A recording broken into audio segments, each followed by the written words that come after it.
everybody, today we'll be looking at how to do a manipulation. I've left a link to the images which I'll be using today down in the description, so please feel free to download them. To create the canvas, all we'll do is click new on the left hand side, and on the right hand side we'll keep it to a 1:1 ratio, so it can either be 3000 by 3000, but if we were going to keep this just for online, just for instance Instagram or Facebook, something like that, I advise the minimum should be 1080 by 1080. Ensure that you're working with pixels, because if you go into millimeters or anything else, it'll just make the file really large and it'll make your computer lag. So we'll go to pixels, we'll type in 1080 by 1080. The resolution, 300s mainly used for print, so we can keep that to 72. Once you're happy, make sure you've got RGB selected, everything else looks okay, and then we can click create. So your canvas should look something like this. So once you've got the images downloaded, all I'll do is I'll click the top one, click the bottom one while holding shift and drag it in. What I'll do is make them all a little bit bigger, so because it's pulling from the sides, all I'll do is I'll hold option and drag. I'll just make them pretty much the same size as the canvas. Something like that. So what I'll do is I'll hide them all and I'll just have the ice lolly. So for the background, I'll duplicate that, Command on a Mac or Control and click J. And with this, I can click Command or Control and I, and that'll invert the layer. So where it was white, it'll obviously not be black. This is a little bit easier when you're working with PNGs and certain images, where you can see that there's a little bit of fringe around the edges. So although it's from Google, we still need to do a bit of work to tidy it up. So we'll go into the Smart Object. So now while you're in here, it's hard to see because it looks quite invisible. So we'll drag a new layer by clicking down the bottom and then drag it below. So once you've done that, down here, like we said in the past, we can click D to default them. And we want to work with black, that's the right selection. We can click G on the keyboard, or we can click B for the brush and then paint, but save yourself the clicks, click G and then click the background. So now we can see that it's quite clean. You could work with this, but it just needs fixing. So what we'll do is what we done in the last lesson. We've done the magic wand tool and we've done a select subject. We'll utilize that. We'll click that. Oh, wrong one. So we make sure that we're on the ice lolly layer. We will click select subject, ensuring that you clicked on the correct one. It will select it, and instead of clicking layer mask, like the other lesson, we'll click select and mask. In doing so, this will allow us to refine the edges and ensure that there's no choppy edges, so we can go in with the smooth. Just bump that up a little bit. You can see that it's starting to pull away the edges and it looks a little bit funny as well, so we can always fix that with a little bit of feathering, a bit of contrast to bring that in, and then we'll bring the shift edge down, bring the smoothness back down a bit so it's not as soft. And we'll just toggle with them until we've got a little bit of a cleaner outcome. So I've settled for something like that. The smoothness is set at 79, the radius is at 3. You can also click smart radius. So we'll click that. We got the smooth 79, the feather 2.2, contrast 38, and the shift edge -13. On the output, we won't click selection, we'll click new layer with mask. And once you're happy, click OK. So what we can do now is click V or click the move tool, the top tool on the left, and holding shift we'll just drag it right a little bit. So now the original layer, you can bring that back, bring it across, just make them both fit on the canvas, just purely for a contrasting. And then we'll zoom in and we'll analyse what we've done. So you can see that it's very quickly taking the edges off. There's various ways you can do this, but because we used this technique last time, I thought that we could utilise it again and get a little bit more used to it. So I'm happy with that. I'll delete the old one. And I want to make this in the centre of this layer. So what I'll do is I'll click the top layer. I'll click and hold Command, or it'll be Control on Windows. Click the bottom layer so they both select. Click V or click the move tool up here. And you'll see these icons. These are the alignment options. So if I zoom out, if I click this one here, it'll align to the left. Same again, that'll do the right, and that'll be the center. If I wanted it to be at the top left, I can click that one and I can click that one. If I wanted it to be exactly in the center, all I'd do is I go to here, I'd ensure that the align horizontal sensors is clicked, and then I'd do the same with the vertical. So I'll click that, and that's perfectly in the center. And because it's a smart object, I can delete the background layer, and then click Command or Control and S, keyboard shortcut to save, go back into here, and that's our cleaner version. But while this is open, we'll deal with this. So we'll zoom in, we'll use our little friend the patch tool. You can go in there, and we can remove that. What we can do while we're here is go down to here, the type tool, ensure you click and hold to make sure the horizontal one is selected, and click, and I'm just going to type in Joe Harper. It looks really big, so what I'll do is if it looks like that, click Command or Control and A, that selects all the type, and up here you'll see that the cursor changes to a slide arrow. Just drag down or click the drop down and choose a size which you think looks good. You can see mine looks a little bit ski width, so I can click this box here, this is the text box option, and then we can basically go in and tweak the characters, the tracking, the leading, until you see something that looks nice. I'm going to choose a different font. You can download many fonts from like places like Font Squirrel, the A font, and basically a simple Google searching will bring up a lot of results. I'm just going to choose Brush Script because it looks quite similar to the other one. I'm going to click V. When you see the cursor change by the corner to the little half rotating arrow, I'm going to do that. And to ensure that it's completely 90, I'm going to hold Shift, I'm going to drag up, and then it'll snap to 90. Release, bring it to the center. You can see the little line might show. I'm going to click Option, drag from the corner, make it look central. You can also use the alignment tools used before, but if this image isn't perfectly aligned, it can knock it out. See? So once I'm happy with that, zoom in. So what I'm going to do to make it look real, I'm going to change the colour to a dark brown, so something looks like that. And then up here, I'm going to go to Overlay, I'm going to see how that looks, and you can always tweak the colour again. You can even duplicate it, Command or Control and J, and then drop to fill. So you've got 2 layers.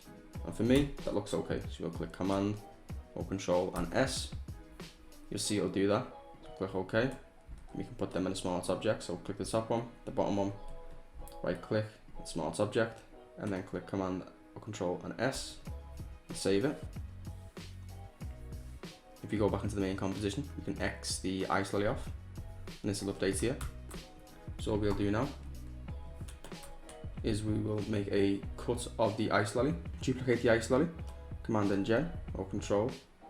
I'm going to hide the bottom one, and because we don't need that, we just need that as a backup in case we ever need to go in and tweak something. Just keep that down here and keep it hidden. You can even make a new group, call it Hidden Files, ensure that's in it, and keep it out the way. So with this one, we'll rasterize it, and I'm going to go in and I'm going to make a selection with the pen tool. What I want to do is I want to make a cut like someone's bitten off the top of the ice cream. Something like that. So what I'll do then is I'll click Command or Control until you see that little marquee marching ants icon by the layer thumbnail. I'll click, I'll hide the shape, and from here I'll click M on the keyboard, or go to the Marquee Tool, and I'll cut it. So you'll see now they're on 2 separate layers. With this one, what I'll do is I will hide that. I'll bring the ice cream layer into play, so click Option, drag from the corner, and you can see that obviously it's a different angle. So what we'll do is you'll work with that. You can click Command on the keyboard, and you'll see that the cursor changes to a arrow. We can drag down, you can also do it to the top, and keep doing it until you slightly match the angle. You can also just simply drag, like that. You can even do the corners, which will free transform warp it. Something like that, looks okay for me. I'm going to move up a bit. And what I'll do to this layer, the ice cream layer, I'll put a layer mask on it. with the pen tool, I'll zoom in, and I'll simply draw where I think the ice cream would have went. So I'm going to make it look like it's been cleanly cut, not a bite as such. Something like this. Let's get the points again. I'll zoom in. Something like that. And close it. So with this, instead of making a selection here, which I'll delete actually, what I'll do is, because you've got the shape layer here, something we haven't looked at is clip and masking layers to other layers. So with the ice cream layer, we right click and we create a clip and mask. It will clip to this. The beauty of that is you can always move that layer. The beauty is, with a smart object, you can always go in and edit this layer. Click save, and then it can come back through and update here. So even if you want to change the flavor, you can go into here, change that image, click save, and it'll change the inside. We can also add a layer mask to the shape itself, so you can tidy any edges up. You can see where it overlaps there. Just go in and just tidy it up. Likewise with the top one, ensure your brush is a little bit hard. Just tuck the edge in, just like that. I'll go in and just tweak this a little bit more.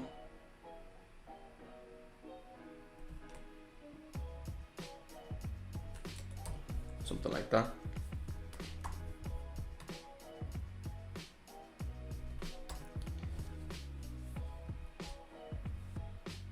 This won't be a very complex manipulation, it'll be something which you can just get a little bit of ideas from.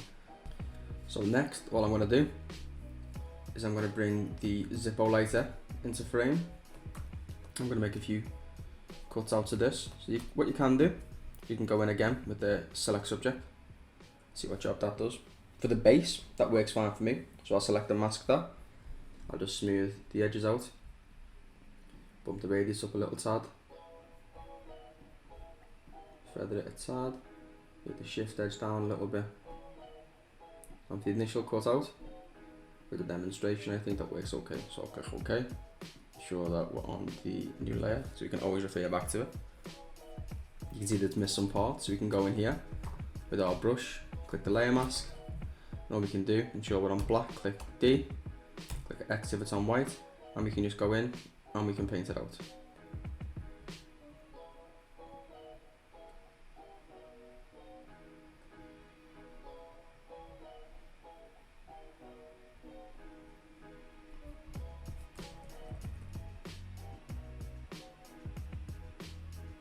We're okay to leave some white, like the rim light to the metal, because it'll make it look realistic. But the majority of the white you want to try and cut out. I don't really know why I've chose to do an ice cream with a lighter, but I thought it's just something a bit quirky, makes the video a bit interesting. And doing real things like this as opposed to click this button, click that button, it makes things really interesting and it's easy to follow. So once you've basically got the selection, what I'll do is I'll go in and I'll cut it. So with the pen tool, I'll cut round. I'm going to change the shape a little bit. Something like that. Then once we're selected, make the shape. Click Command or Control, click the layer thumbnail. There's a few things we can do. If you click this layer, and we click M on the keyboard for the Marquee Tool, and we cut it, watch what happens. If we hide the bottom one, it will just cut the layer itself. The beauty is, because we've got the layer below it with the clip and mask, if you click Option, so it duplicates, see the arrow change, and drag it onto this layer, when it highlights blue, it will place that clip and mask onto that layer. So now, you can drag that up to the top.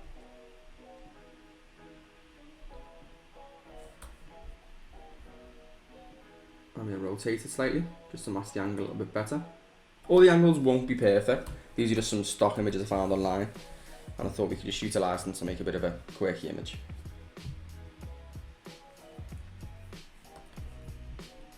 So I'm going to highlight all the layers except the background and make it a little bit smaller, so we know what we can work with. And zoom back in. So the last one we need to bring into play is the lighter flame. If we bring that up, we'll see that there's a little clipped edge here. So with the Marquee Tool, you can just cut that little bit out. And this is okay, it's because it's a smart object. You can rasterize that. We will no longer need to edit that. Click Command or Ctrl and D to deselect. And what we can do, we can bring that up to the top. And what we can do now is, because it's obviously we need bigger canvas, here's something which we haven't looked at. We can go to image, we can go to canvas size, make 3000 pixels for the height, click OK, and expand the canvas. We can then go onto the background layer. You can either click V and stretch it, or with that layer selected, click G, ensure you're on black, and then click the background. So now we've got a big enough canvas for us to work in and not worry about anything. And we can crop at a later date. Click on the lighter flame, go to screen, and we can drag that down, ensure that the proportions are correct. We can make that a little bit smaller, something like that. You can see we've got quite an interesting image up to now, but there's a lot of things that need tweaking. I won't be tweaking everything because that will be once again at a later date, but I want to bombard you with information. Don't forget, it's about learning, not just me teaching you one technique. It's about you learning the process and the techniques to do it yourself as well. So what we can do now is you can add a little bit of the edging for the lolly ice. It would be where the shape layer is. If we double click it, you have the layer styles. So if we wanted to just make a little bit of an edge of pink around that shape, we can go to the stroke. And because it's clipper masked, here's the beauty of it. It can only affect this layer, not that layer. If you wanted to put effects on this layer, you can double click that, and we can add a color overlay on that one. If you wanted to make that blue ice cream, simply go down to there, click color, make a blue ice cream, or click multiply. But you won't do that, we click cancel. So the stroke here, what we can do, is if you toggle that from the outside to the inside, you'll see it will clip in the shape. So what we can do is click color, choose that pink, click OK. I'll probably bump that up to 3 to make it a little bit more visible when it's at a smaller scale. Click OK. We can add some tones to that, but I think for the demonstration that works okay. I'm going to bump it up a little bit more and make that to 4. And then click OK.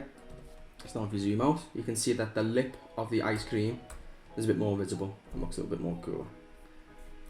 Because there's a dark edge here and the light edge there, it makes it look a bit 3D as well.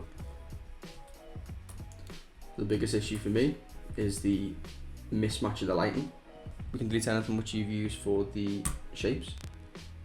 So what we can do now is go in here.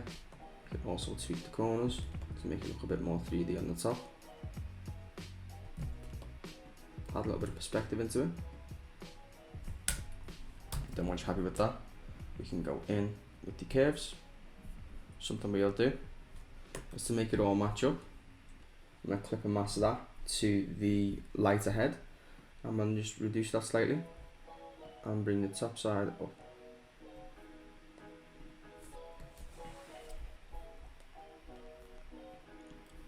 So because it looks a little bit bizarre and a bit mismatched, what I can do is I can go into here, make a new layer above the ice cream, click B for brush, and we can just gently brush using black. Make sure you click D with a soft brush, or you can go in with our warped brush like that and make it big, click twice, click V on the move, and then we can simply rotate it, skew it and warp it. So it gives it a little bit of dimension. Set that to colour burn and then drop the fill. So add a little bit of something. So we can toggle it on and off. You can see it adds a little bit of depth to it. And then just to close this so it's a little bit more realistic, I'm going to add a new layer above the lighter frame. I'm going to go in above the flame and click B. I'm going to select the warm part of the flame, and then go into the colour and just slightly bump it up. I'm going to go in with a normal soft brush, ensure that the hardness is at 0. Make the brush a bit bigger. I'm going to do one click. I'm going to place that in the centre of the flame and make it bigger. So so it overlaps the light ahead, and then from there we go normal, and we can set that to screen and drop the fill. Something else we can do is go into the ice lolly, make a new layer using that same colour, and just slightly paint the top.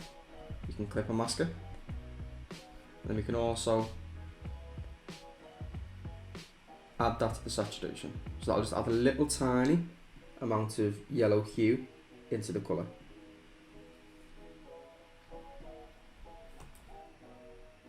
So what we can do is double click the ice layer, click gradient overlay, click the drop down, go to black to white, then click reverse, and if you hover over the image you should see the cursor change to like a move tool.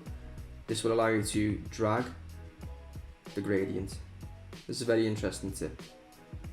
So if we make it just a little black down the edges, set that to multiply, or you can set it to colour burn, or see what you see fits. Then colour burn just adds a little bit more of a realistic tone as opposed to just dark black, because it makes it look washed out and overexposed. Colour burn is something which I use more than multiply. You can also double them up, so if you're happy with how that looks, you can click another gradient and bring that from a different angle.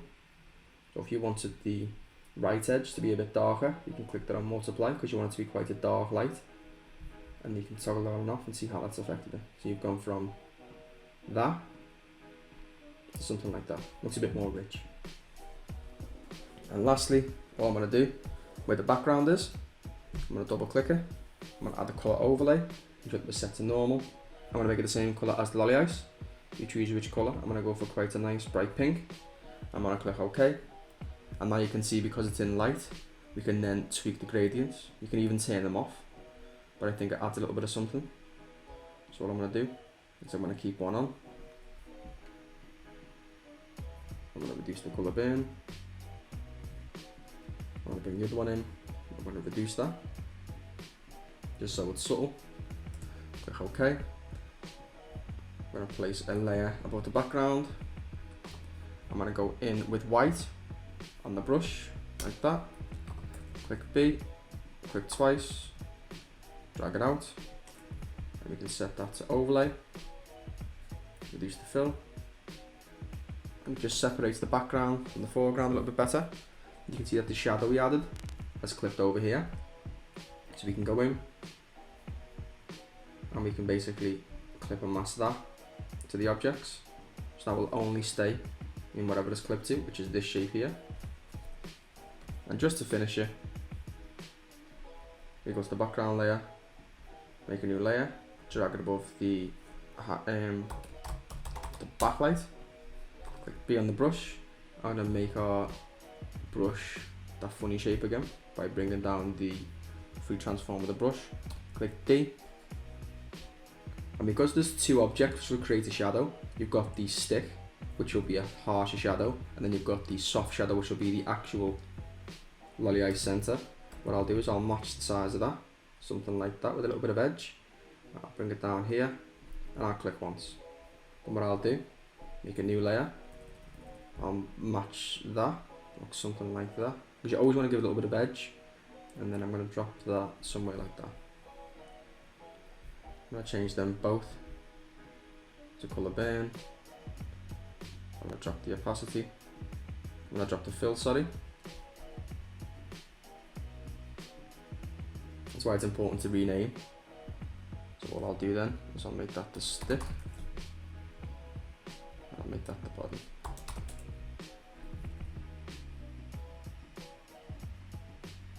You can actually flicker from colour burn to multiply, see what works best. I think multiply may work better due to it being the nature of the shadow. I'm going to make the body one colour burn and the stick one keep that multiply. Something like that, just something subtle. And lastly, you can go in and we can crop it. You can go to the image, you can go to trim, click OK, and then from here we can go to image and we can go to canvas size. And because the width is still 180 and the height is 1627, we can make that at 2000 pixels or 1800, whatever you think. Just as long as it's a square and the minimum is 1080. We can then go in and fix the background. You can go in, you can select all the layers, we can even group them, Command Ctrl and G. Then you can free transform the group. You can go in like that. Once you're happy, click OK. If anything's clipping around the edges, as you can see, it's because the canvas size has changed. So the backlight, you can just make that bigger. And everything now should be quite nice. Nice and smooth. And that's just a little manipulation. Something quite quick, simple, not too complex, but you would have learned quite a few things within the lesson. Thank you very much for tuning in today. Hope to see you next time. Have a nice day.